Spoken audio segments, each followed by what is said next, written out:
Good morning. Can we start with a little update on Molly? My last video wasn't very optimistic. She was very really quite poorly, but she's a little bit better. The good news is she's a little bit better.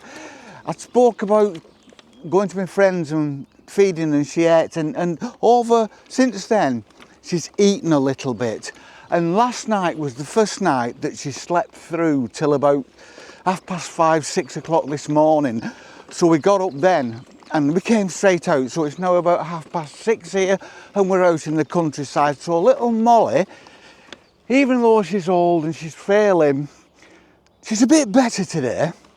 And I'm very happy with that. And I was thinking, it led me to thinking, because I'm very invested in Molly, and I think a lot of us are very invested in our pets, aren't we? We're a nation of dog lovers, of cat lovers, of horse lovers, of badger lovers. And I think we feel the need, many of us, I think, to look after something. It may just be a goldfish, terrapin or a tortoise, or a stick insect or anything at all.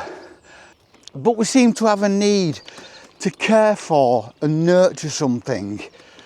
And then you think, does it have to be sentient? There are many people who don't like animals. They may not like the responsibility, because it is a huge responsibility, because it's a life. But does it have to be sentient? People look after houseplants, and that's fine. And people look after cars, not even just inanimate objects. And the thing with looking after a dog or a cat or a sentient being is that you get something back. Most of the parts, I think you get love and devotion and loyalty. And I think that is a massive attraction.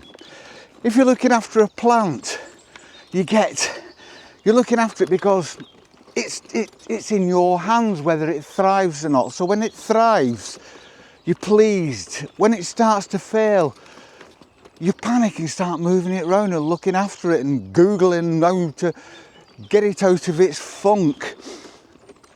And cars reward you.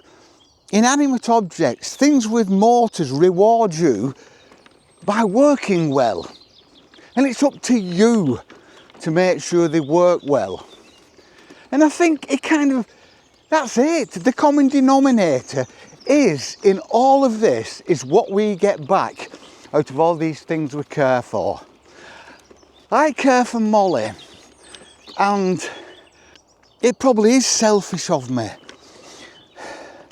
I'm looking for approbation.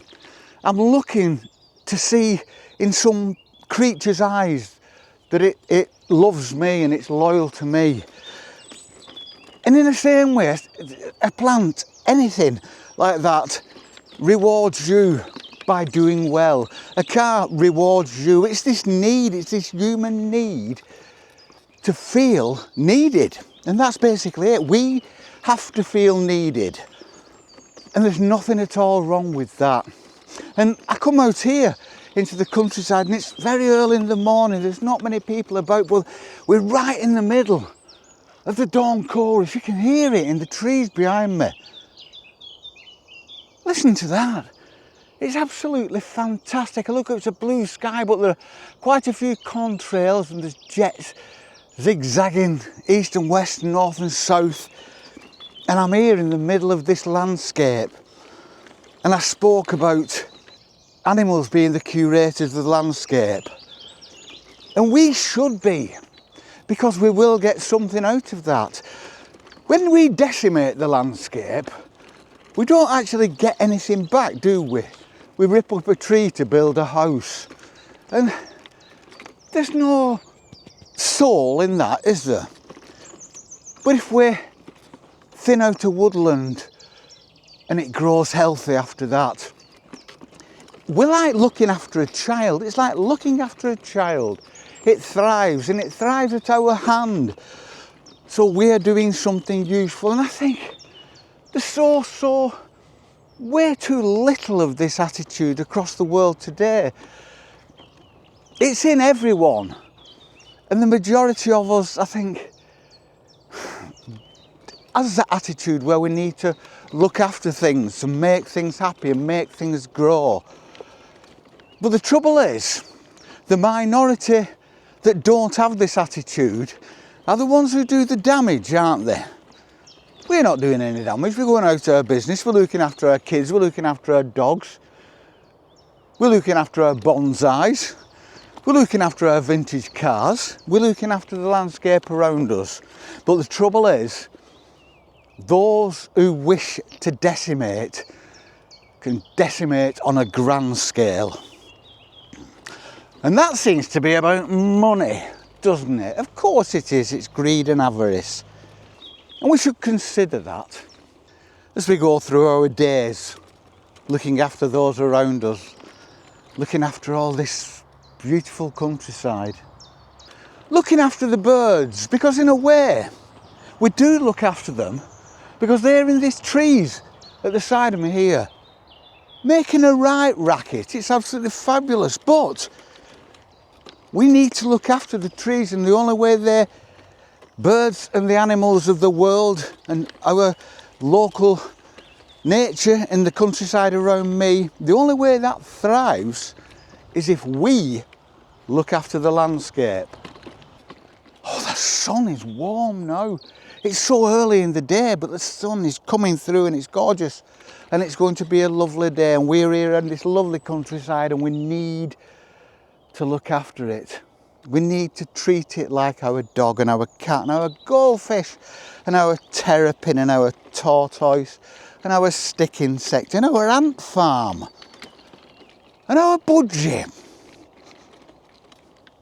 whatever, and our bonsai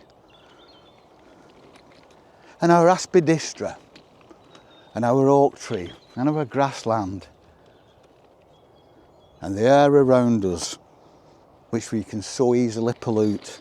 We need to look after it all. And we need to have the same attitude to the world around us that we do to our pets and our kids. We need to have that protection. We need to be able to stand up and say, you will not destroy my countryside. This is a hill I'm prepared to die on. And I mean that literally. This should be a hill many of us are prepared to die on.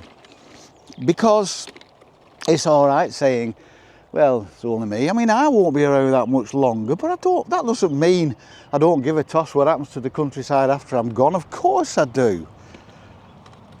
And should put the effort in to look after it. And that was a bit of a ramble, wasn't it? But I enjoyed it, and I've got it off my chest. And I'm so happy that Molly's a little bit better. Stop eating grass. She's eating grass. Bless her. And I hope you have a lovely day. Apparently the weather in the UK is going to break in a few days and we're going to have thunderstorms. But I like a good thunderstorm. Many people like a good thunderstorm. Enjoy your thunderstorm, and in the meantime we shall see you on the flip. Peace and love.